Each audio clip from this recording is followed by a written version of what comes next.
¿Qué pasaría si te dijera que todas las grandes civilizaciones a lo largo de la historia han seguido exactamente el mismo camino hacia su destrucción? No fue la guerra, ni los desastres naturales, ni siquiera el colapso económico, sino algo mucho más insidioso, el lento deterioro del pensamiento crítico, reemplazado por la adoración de la ignorancia y la glorificación de la estupidez. Y aquí viene la pregunta que debería helarte la sangre. No solo estamos observando cómo sucede esto, lo estamos viviendo en carne propia. Ahora mismo estamos atravesando las etapas finales de ese ciclo. Imagina esto. En 2006, la película Idiocracy presentó un futuro distópico donde la sociedad había caído en una bancarrota intelectual total. Avancemos hasta hoy y vemos a celebridades de reality shows convertidas en líderes mundiales, mientras los científicos son despreciados como elitistas, simplemente por sugerir que quizás deberíamos dejar de envenenar el planeta. Las similitudes no son meras coincidencias, son una hoja de ruta que estamos siguiendo con una precisión perturbadora. Pero lo más inquietante es que esto no es nuevo. Desde el Imperio Romano hasta la civilización maya, desde la antigua China hasta la Edad de Oro islámica, todas las sociedades avanzadas terminaron recorriendo este mismo trayecto hacia la decadencia. Todas alcanzaron un punto en el que la sabiduría dejó de estar de moda, la experiencia fue vista con desconfianza y la gratificación instantánea se volvió más importante que la supervivencia a largo plazo. Piénsalo. El Imperio Romano desarrolló sistemas jurídicos, ingeniería y estructuras militares que influencian al mundo hasta hoy. Los mayas realizaban cálculos astronómicos con una precisión que rivaliza con las computadoras modernas. La Edad de Oro islámica nos dio el álgebra, avances médicos impresionantes y conservó las obras de Aristóteles mientras Europa quemaba libros. Estas no eran sociedades primitivas, eran potencias intelectuales y tecnológicas que, aún así, perdieron su rumbo. En 2016, el diccionario de Oxford eligió la palabra posverdad como la palabra del año, reflejando una era en la que los hechos objetivos pesan menos que las emociones y las creencias personales. Mientras tanto, las noticias falsas se propagan 6 veces más rápido que las verdaderas en las redes sociales. No estamos acercándonos a la idiocracia. Estamos corriendo hacia ella, con el teléfono en la mano, transmitiendo en vivo nuestra propia decadencia intelectual. Las señales están por todas partes, si estás dispuesto a verlas. Los movimientos antivacunas han traído de vuelta enfermedades que casi habían sido erradicadas. La negación del cambio climático sigue viva, a pesar del consenso científico abrumador. El 97% de los científicos climáticos están de acuerdo en que el calentamiento global es causado por los humanos. Sin embargo, la opinión pública sigue dividida. Las teorías de conspiración se esparcen más rápido que la información verificada porque ofrecen respuestas simples y emocionalmente satisfactorias, en lugar de verdades complejas. Hemos llegado al punto en que la experiencia se percibe como arrogancia y hacer tu propia investigación significa ver videos de TikTok en lugar de leer estudios científicos revisados por pares. Así que déjame hacerte una pregunta directa. ¿Cuándo fue la última vez que cambiaste de opinión sobre algo importante? ¿Cuándo fue la última vez que buscaste activamente información que desafiara tus creencias más profundas? Si te cuesta responder, es posible que ya estés más avanzado en este camino de lo que crees. La primera etapa de la decadencia de una civilización siempre comienza igual, con la erosión sistemática del pensamiento crítico. Al principio es sutil, como una grieta diminuta en una presa que con el tiempo provoca el colapso total de la estructura. Sócrates comprendió este peligro hace 24 siglos. Declaró que una vida sin examen no merece ser vivida. ¿Y cómo respondió Atenas? obligándolo a beber veneno. ¿Por qué fue castigado? Porque se atrevió a formular preguntas que incomodaban a los poderosos y desafiaban el pensamiento estancado de su época. Por el simple hecho de cuestionar verdades asumidas y sacudir la apatía intelectual de su sociedad, fue condenado. Hoy no necesitamos cicuta para callar a quienes se atreven a pensar de forma independiente. Contamos con herramientas más sofisticadas y eficaces, los algoritmos de las redes sociales, diseñados para reforzar nuestras creencias preexistentes y filtrar cualquier punto de vista discordante. En lugar de ampliar nuestro entendimiento, estas plataformas nos encierran en burbujas ideológicas donde la desinformación, especialmente aquella que confirma lo que ya creemos, se propaga 6 veces más rápido que los hechos verificables. Basta con observar el referéndum del Brexit en 2016. A través del uso de análisis psicográficos, la empresa Cambridge Analytica segmentó a los votantes con mensajes políticos personalizados que manipulaban sus miedos y prejuicios más profundos. En lugar de participar en un debate informado sobre tratados internacionales o economía, millones de personas tomaron una de las decisiones más trascendentales en la historia reciente del Reino Unido, influenciadas por publicaciones diseñadas para provocar una reacción emocional, no una reflexión racional. Incluso, muchos votantes confesaron después que no comprendían realmente por qué habían votado como lo hicieron. Lo que presenciamos fue el colapso del pensamiento crítico, sustituido por una forma de persuasión emocional disfrazada de participación democrática. Este fenómeno no es exclusivo de nuestro tiempo. La antigua Roma también nos ofrece un espejo. En sus inicios, la República Romana fomentaba el debate ciudadano, la deliberación pública y la exigencia de conocimientos sólidos a sus líderes. Oradores como Cicerón eran valorados por su rigor argumentativo y profundidad intelectual. Sin embargo, con el auge del imperio y la abundancia material, los valores cívicos fueron reemplazados por el deseo de placer inmediato. El poeta Juvenal describió esta transformación con la expresión pan y circo.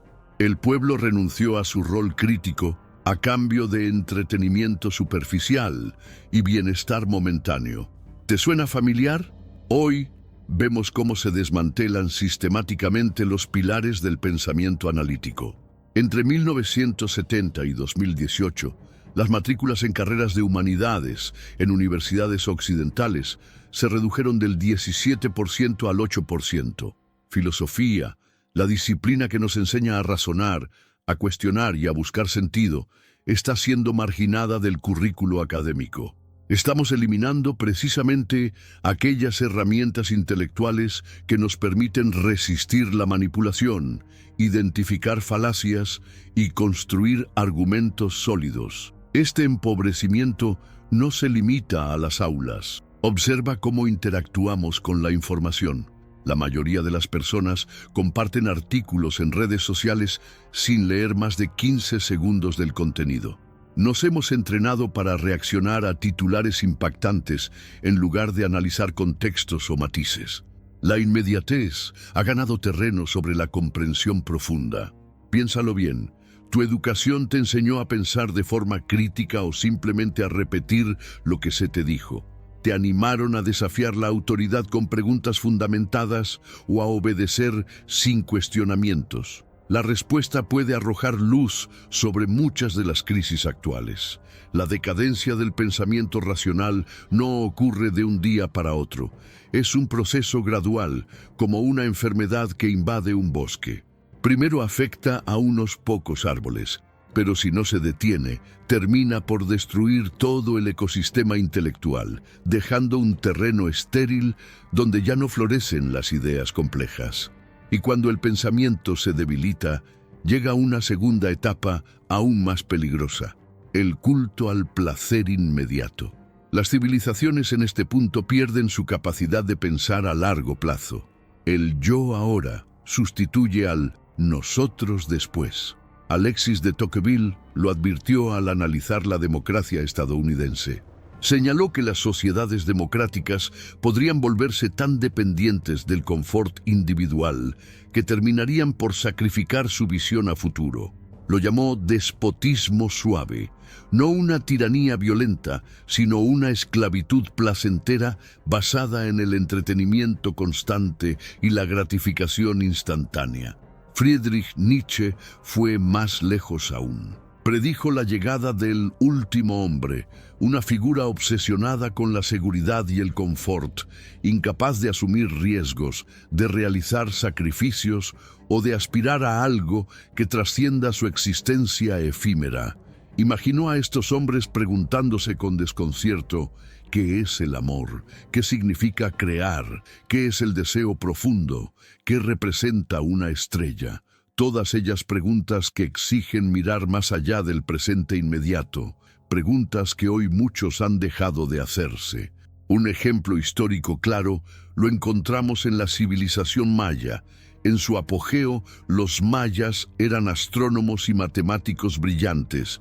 Construyeron ciudades monumentales y crearon calendarios extremadamente precisos. Sin embargo, cuando su crecimiento demográfico comenzó a sobrepasar los límites de sus recursos naturales, se enfrentaron a una disyuntiva crucial: comodidad momentánea o sostenibilidad a largo plazo.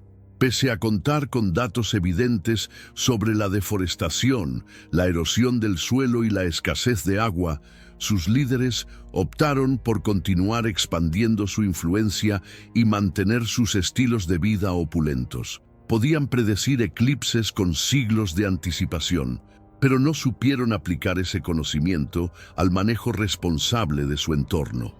Y ahora, en pleno siglo XXI, nosotros estamos enfrentando nuestra propia encrucijada maya.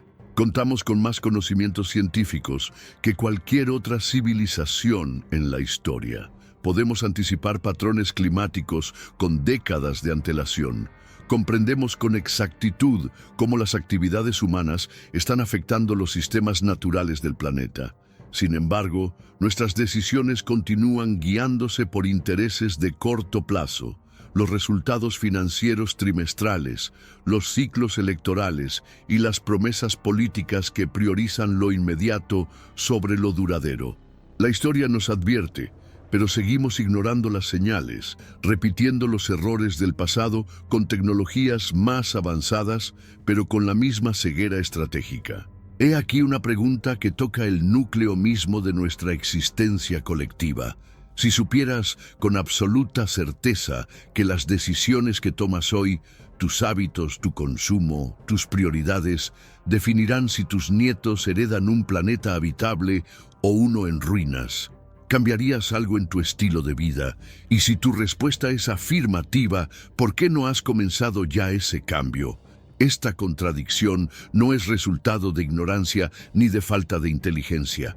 Un estudio realizado por Hal Hershfield en 2011 demostró que el ser humano está biológicamente predispuesto a sabotear su propio futuro. Las imágenes cerebrales muestran que procesamos mentalmente a nuestro yo del mañana casi como si se tratara de otra persona, un desconocido. Esto hace que nos resulte mucho más fácil perseguir gratificaciones instantáneas, como un video viral o una compra impulsiva, que invertir en bienestar a largo plazo, como ahorrar o cambiar hábitos para proteger el planeta. No se trata de una falla moral, sino de un sesgo profundamente arraigado en nuestra psicología. Pero las civilizaciones que prosperaron a lo largo del tiempo supieron establecer mecanismos para corregir esa tendencia natural. A través de instituciones sólidas, normas culturales duraderas y prácticas sociales repetidas, lograron fomentar el pensamiento a largo plazo y evitar que las decisiones inmediatas destruyeran el futuro común. Observa el colapso financiero del 2008.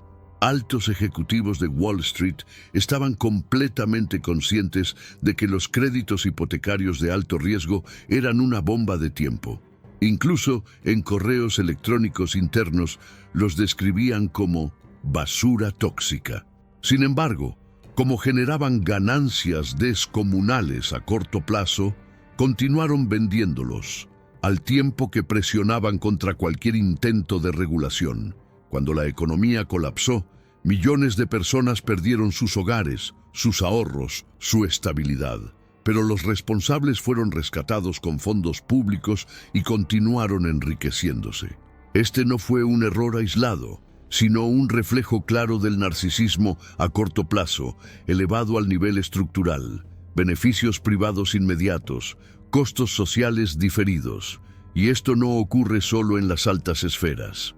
Pregúntate, ¿cuántas veces tomas decisiones pensando únicamente en lo que te hace sentir bien ahora mismo, ignorando lo que podría ser mejor para ti dentro de 5 o 10 años? ¿Con qué frecuencia eliges lo cómodo, lo fácil, en lugar de lo sostenible?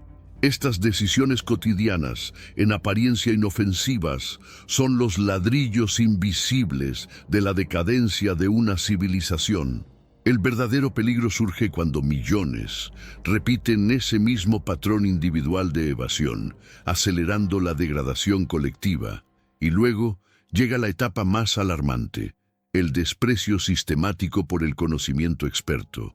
Es en este punto cuando las sociedades no solo ignoran la sabiduría, sino que comienzan a atacarla activamente.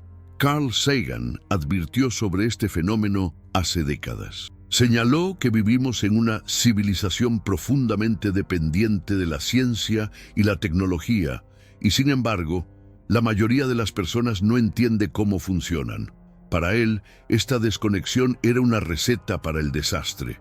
Lo decía en 1995, mucho antes del auge de las redes sociales, los algoritmos de desinformación y la actual crisis global de confianza en las instituciones científicas. Sagan comprendía que una sociedad que necesita conocimientos que no sabe interpretar está a merced de los charlatanes. Figuras que prometen respuestas simples a problemas complejos, apelando a emociones, no a evidencias. Hannah Arendt analizó una dimensión aún más inquietante de este proceso. Describió la banalidad del mal al estudiar cómo personas aparentemente normales participaron en los crímenes más atroces de la historia. No eran monstruos. Simplemente dejaron de pensar críticamente, dejaron de cuestionar la autoridad o de examinar las consecuencias éticas de sus actos. La pasividad intelectual se convirtió en terreno fértil para la destrucción.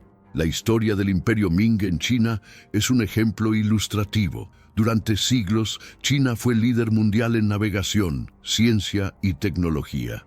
Sus flotas alcanzaron las costas africanas mucho antes que los exploradores europeos. Contaban con avances que superaban por siglos al resto del planeta. Pero con la llegada de nuevos emperadores, comenzó a surgir una actitud de sospecha hacia el conocimiento extranjero y el intercambio internacional. En lugar de aprovechar su liderazgo, optaron por cerrarse al mundo. Prohibieron los viajes marítimos, destruyeron sus propios barcos y promovieron un aislamiento intelectual que con el tiempo los hizo vulnerables al avance de potencias con tecnología inferior. China no fue conquistada por fuerzas externas, sino por una mentalidad que temía lo nuevo y lo desafiante. Hoy presenciamos una tendencia parecida, pero a escala global. La confianza en las instituciones científicas ha caído drásticamente.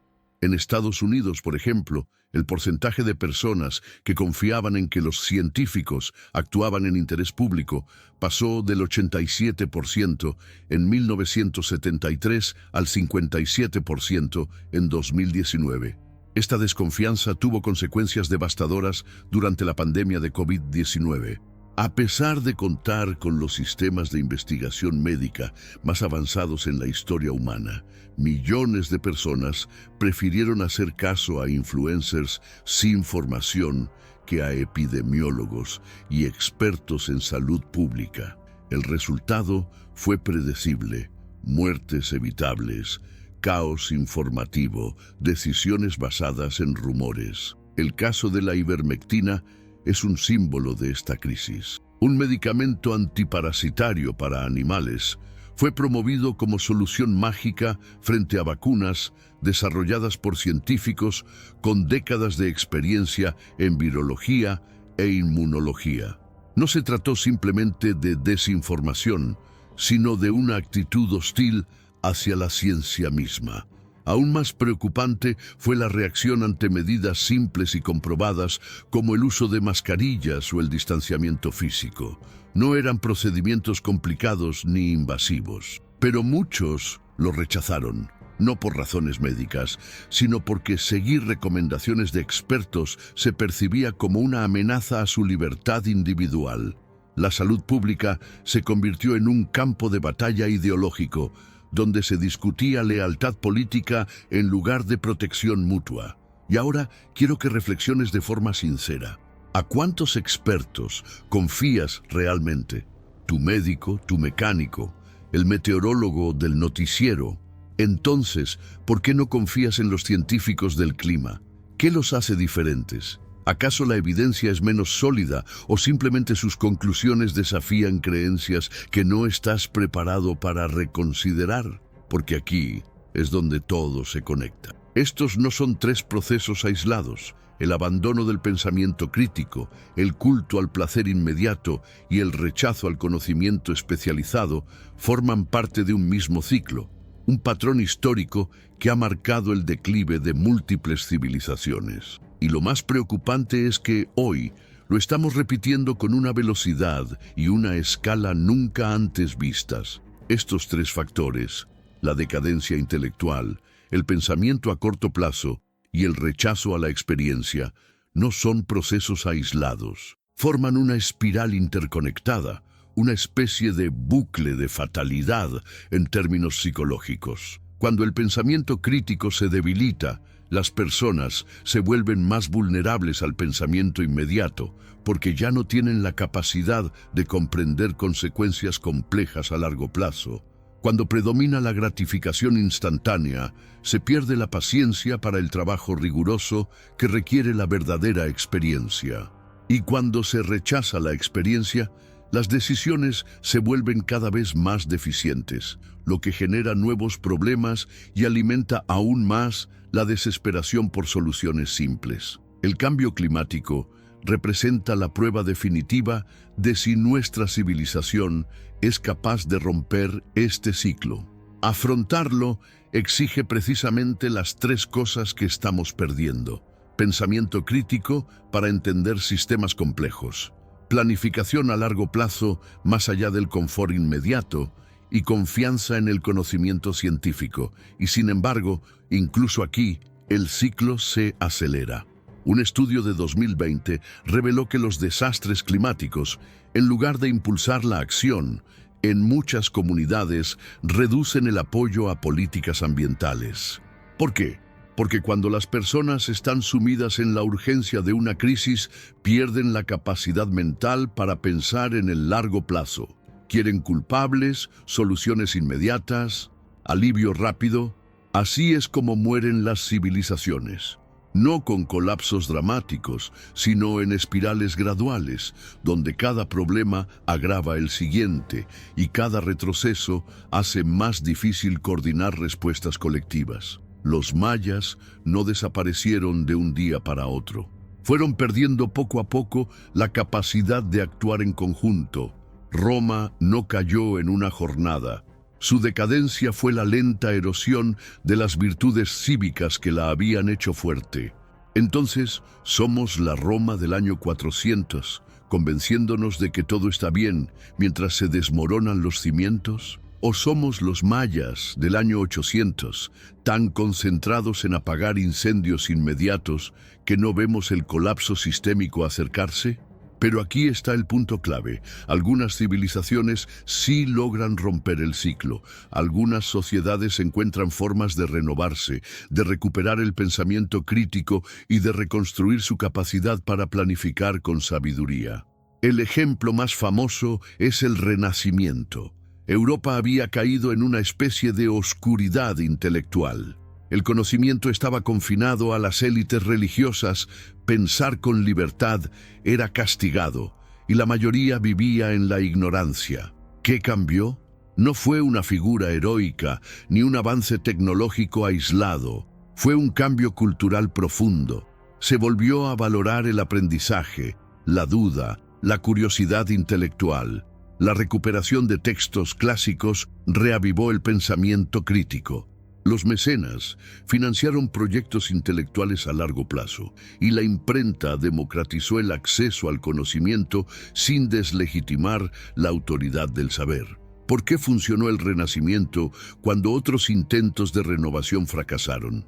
La diferencia clave fue el respaldo institucional al pensamiento a largo plazo. A diferencia de los mayas, cuyas élites no cedieron sus privilegios inmediatos, la Europa renacentista creó nuevas estructuras, universidades, academias científicas, gremios artísticos, todas orientadas a premiar la profundidad, la paciencia y el rigor intelectual por encima del beneficio político o económico inmediato. Podemos ver un paralelo moderno en Corea del Sur. En 1960 era uno de los países más pobres del mundo. Hoy es una potencia tecnológica y educativa. ¿Cómo lo logró? Invirtiendo masivamente en educación, especialmente en habilidades de pensamiento crítico. No se limitaron a enseñar qué pensar, sino cómo pensar. Contrasta eso con Venezuela, que posee las mayores reservas de petróleo del mundo y, sin embargo, colapsó institucionalmente. ¿Por qué? Porque sus líderes priorizaron beneficios políticos a corto plazo sobre la construcción de un sistema sostenible. No fue un problema de recursos, sino de decisiones. Decisiones sobre el tipo de sociedad que querían construir. La República de Venecia ofrece otro ejemplo revelador. Durante más de 1000 años, logró un gobierno estable gracias a instituciones diseñadas para fomentar el pensamiento a largo plazo. Sus líderes eran elegidos mediante procesos complejos que privilegiaban la experiencia sobre la popularidad. Sus políticas económicas equilibraban necesidades inmediatas con prácticas sostenibles. Venecia comprendió algo que las democracias modernas parecen haber olvidado. Un buen gobierno requiere sistemas deliberados para contrarrestar los impulsos del cortoplacismo y las ilusiones populares. La renovación civilizatoria no ocurre por accidente. Requiere intención. Requiere personas que reconozcan los patrones de decadencia, que comprendan los riesgos y que estén dispuestas a comprometerse con la construcción de algo mejor. Esa es la pregunta esencial. ¿Eres tú una de esas personas? Cuando observas el caos intelectual de nuestro tiempo, ¿te sientes parte del problema o parte de la solución? Porque ser un espectador pasivo ya no es una opción. La historia nos muestra que las civilizaciones se salvan gracias a aquellos que deciden actuar, no por aquellos que se limitan a mirar. Y eso nos lleva al siguiente paso. Necesitamos soluciones específicas, concretas, que aborden cada etapa de esta decadencia. Primero, debemos reconstruir el pensamiento crítico desde sus cimientos. En el sistema educativo, eso implica integrar el entrenamiento metacognitivo desde la primaria hasta la universidad.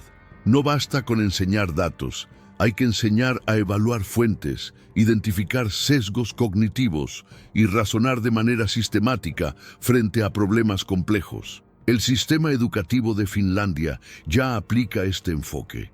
Y por eso, los estudiantes finlandeses superan constantemente a otros países en evaluaciones de pensamiento crítico. El segundo paso es crear instituciones que estén diseñadas para pensar en el largo plazo. Gales, por ejemplo, implementó una ley para las generaciones futuras que exige que todas las decisiones gubernamentales consideren su impacto hasta 7 generaciones adelante. Imagina si los ejecutivos de grandes corporaciones enfrentaran responsabilidades legales personales por los daños ambientales que causan a largo plazo. ¿Cuántas decisiones cambiarían de inmediato? El tercer paso es reconstruir el respeto por la experiencia legítima, sin caer en la credulidad ciega. Esto implica una educación en alfabetización mediática que enseñe a distinguir entre fuentes confiables y propaganda. En la vida diaria, significa elegir la dificultad intelectual en lugar de la comodidad de las certezas. Buscar información que desafíe nuestras creencias. Apoyar medios que prioricen la precisión por encima del entretenimiento. Tomar decisiones de consumo considerando las consecuencias a largo plazo, no solo la conveniencia inmediata. Y sobre todo, practicar lo que los psicólogos llaman humildad intelectual, la capacidad de reconocer que puedes estar equivocado, incluso en cosas que sientes con absoluta certeza. Estamos en la misma encrucijada en la que se encontraron todas las grandes civilizaciones. Podemos seguir el camino de Roma o de los mayas, cayendo en la ignorancia cómoda hasta que la realidad nos sacuda sin aviso. O podemos elegir el camino más difícil, el de la renovación consciente, reconstruyendo nuestra capacidad colectiva para la sabiduría. Tu papel en esta renovación empieza con una autoevaluación honesta. ¿Con qué frecuencia eliges respuestas fáciles en lugar de respuestas correctas? ¿Cuántas veces compartes información sin verificarla primero? ¿Cuándo fue la última vez que cambiaste de opinión basado en evidencia y no en emociones? La historia no se repite exactamente, pero sí rima. El patrón de decadencia civilizatoria es tan antiguo como la civilización misma, pero también lo es el patrón de renovación, sociedades que, ante el abismo, eligieron la sabiduría en lugar de la comodidad, el conocimiento en lugar de la ignorancia, la planificación a largo plazo en lugar de la gratificación inmediata. La verdadera pregunta no es si podemos evitar el destino de Roma o de los mayas. La pregunta es si vamos a elegir hacerlo. Si seremos recordados como la generación que rompió el ciclo o como la que lo completó. Así que te dejo con la pregunta más importante de todas. Ahora que sabes cómo mueren las civilizaciones, ¿qué vas a hacer tú de forma diferente mañana? No lo que deberían hacer los demás. ¿Qué vas a hacer tú?